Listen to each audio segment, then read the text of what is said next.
Greetings to all. இன்னைக்கு நம்ம standard 7ல term 1 integersல exercise number 1.5ல பார்க்க போறோம்.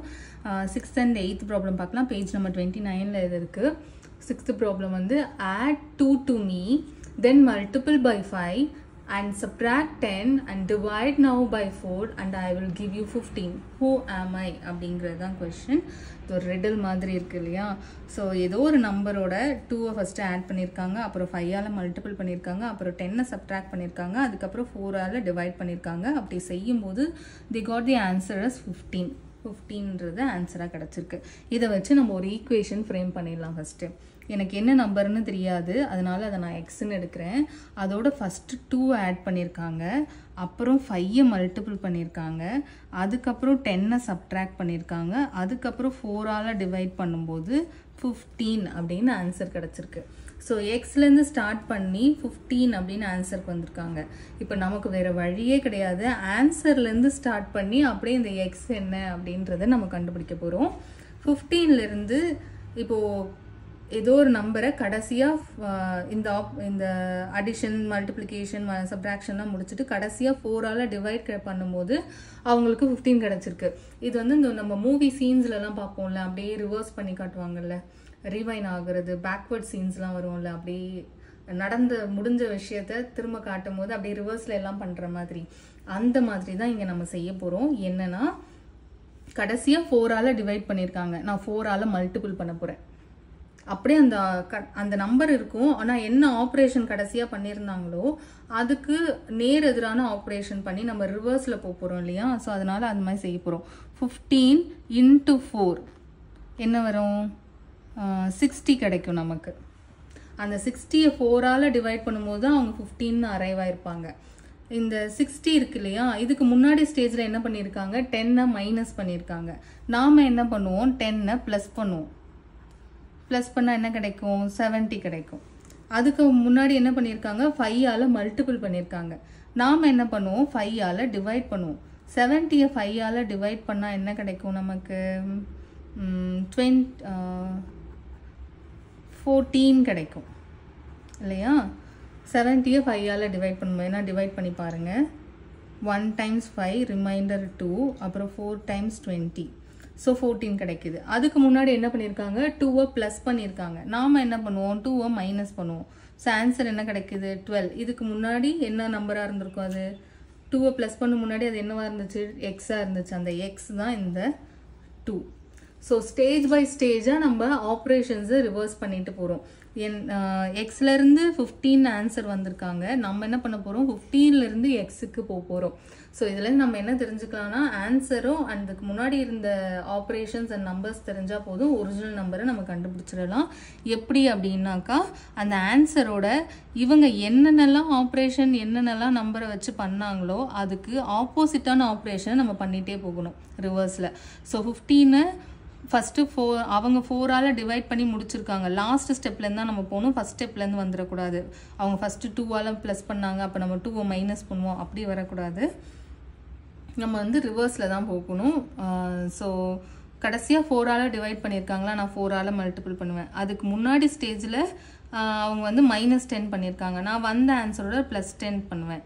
அதுக்கு முன்னாடி ஸ்டேஜில் அவங்க into 5 பண்ணியிருக்காங்க, அப்போ நான் வந்த ஆன்சரோட டிவைட் பை 5 பண்ணுவேன். இதுக்கு ஒரு ஆன்சர் கிடைக்கும் இல்லையா? ஸோ அதுக்கு முன்னாடி ஸ்டேஜில் அவங்க என்ன பண்ணியிருந்தாங்க? +2 பண்ணியிருந்தாங்க, நான் வந்த ஆன்சரோட -2 பண்ணேன்னா எனக்கு கிடச்சிரும் ஒரிஜினல் நம்பர் என்னன்னு. நீங்கள் இப்போ ட்ரை பண்ணி பார்க்கலாம். ஒரிஜினல் நம்பர் என்னது? 12 இல்லையா? 12ஓட 2வை ப்ளஸ் பண்ணால் என்ன கிடைக்கும்? 14. இந்த 14ஐ into 5 பண்ணியிருப்பாங்க. into 5 பண்ணும்போது அவங்களுக்கு 60 கிடச்சிருக்கும், 70 கிடச்சிருக்கும். அந்த 70 -10 பண்ணும்போது அவங்களுக்கு 60 கிடச்சிருக்கும். அந்த 60யை 4ஆல் டிவைட் பண்ணியிருக்காங்க, டிவைட் பண்ணும்போது அவங்களுக்கு 15 ஆன்சர் கிடச்சிருக்கு. ஸோ இதை தான் நம்ம ரிவர்ஸ் பண்ணியிருக்கோம். நம்ம ஆன்சரையும் செக் பண்ணிட்டோம், 12 தான் கரெக்டான ஆன்சர். ஓகே, இதுக்கப்புறம் வந்து 8th problem. During a drought the water level in a dam fell 3 inches per week for 6 consecutive weeks. What was the change in water level in the dam at the end of this period அப்படின்னு சொல்லி கேட்குறாங்க. எவ்வளோ குறையுதான்? 3 inches குறையுது. எவ்வளோ நாளைக்கு குறையுதுன்னா 6 weeksக்கு குறையுது. இந்த 3 inch பார்த்தீங்கன்னா 3 inch in 1 week. பெர் வீக்னா 1 வீக்னு அர்த்தம். இப்போது அவங்க 6 கன்செக்யூட்டிவ் வீக்ஸ்ன்னு சொல்லியிருக்காங்க. 6னா அடுத்தடுத்த வாரம், 6 வாரத்தில் எவ்வளோ குறைஞ்சிருக்கும் அப்படின்னு கொஸ்டின். ஸோ 1 to many கேட்குறாங்க. 1 வீக்கில் டேட்டா கொடுத்துட்டு 6 வீக்குக்கு எவ்வளோன்னு கேட்குறாங்க. ஸோ நம்ம என்ன பண்ணுவோம், 3 into 6 அவ்வளோதான். ஸோ 1 கொடுத்துட்டு மெனினாலே மல்டிப்ளிகேஷன் நமக்கு தெரியும். ஸோ 3 into 6 வந்து 18 inches. ஸோ என்ன ஆகும்னா 6 வீக் முடியும் போது 18 inches வந்து அது டிக்ரீஸ் ஆகிருக்கும், உள்ளுக்குள்ளே போயிருக்கும் கிணத்துக்குள்ளே. சாரி என்னது இது, டேம் வெல்லுன்னு சொல்லிட்டேன், டேம். ஓகே, இதான் ஆன்சர். எவ்வளோ இன்ச்சஸ், 18 inches.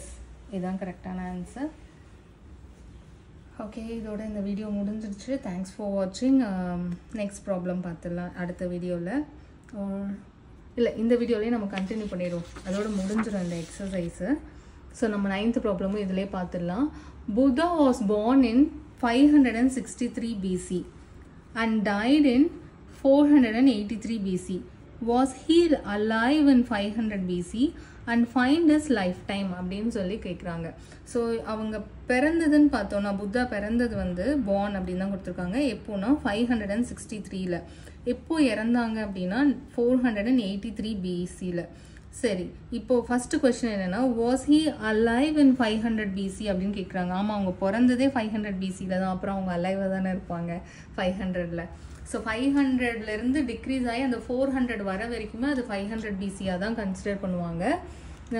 ஸோ இவங்க வந்து 500 BCயில் தான் பிறந்திருக்காங்க. ஃபஸ்ட்டு கொஸ்டினுக்கு எஸ் தான் ஆன்சர்.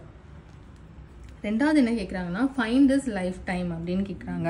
ஸோ இப்போ நம்மளோட ஏஜ் கேட்டால் என்ன பண்ணுவோம், நம்ம என்ன இயரில் பார்ன் பண்ணோமோ, லைக் 2000 சம்திங் உங்கள் இயர் நீங்கள் எப்போ பிறந்தீங்களோ அதை வச்சுக்கோங்க. இப்போ 2005ல் பார்ன் ஆயிருந்து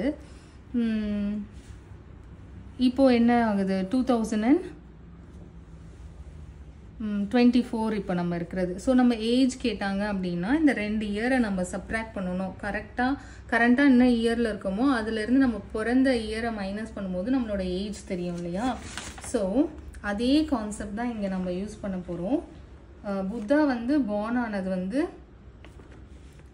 563, இறந்தது வந்து 483ல். ஸோ எவ்வளோ இயர்ஸ் லிவ் பண்ணியிருக்காங்க அப்படிங்கிறது தான் கொஸ்டின். ஓகே, சப்ட்ராக்ட் பண்ணினாலே ஆன்சர் தெரிஞ்சிடும். உங்கள் வயசு கேட்டால் கூட இதே கான்செப்ட் தான். நீங்கள் பிறந்த இயர் அப்புறம் இப்போ என்ன இயரில் நம்ம இருக்கோமோ அது ரெண்டுத்தையும் சப்ட்ராக்ட் பண்ணால் போதும். So born in 563, died in 483, ரெண்டுத்தையும் சப்ட்ராக்ட் பண்ணுங்கள். 3 - 3 0. 6லேருந்து 8 சப்ட்ராக்ட் பண்ண முடியாது. பாரோ பண்ணோன்னா 16. 16 - 8 is 8. 4 - 4 0. ஸோ 80 இயர்ஸ் ஆகும். ஸோ புத்தா எத்தனை வருஷம் வாழ்ந்திருக்காங்க, 80 இயர்ஸ். ஓகே, இதோட இந்த எக்ஸசைஸ் முடிஞ்சிருச்சு. இதுக்கப்புறம் வந்து அப்ஜெக்டிவ் டைப் கொஷின்ஸ் தான் இருக்குது. அதெல்லாம் நம்ம நெக்ஸ்ட் வீடியோஸில் பார்க்கலாம்.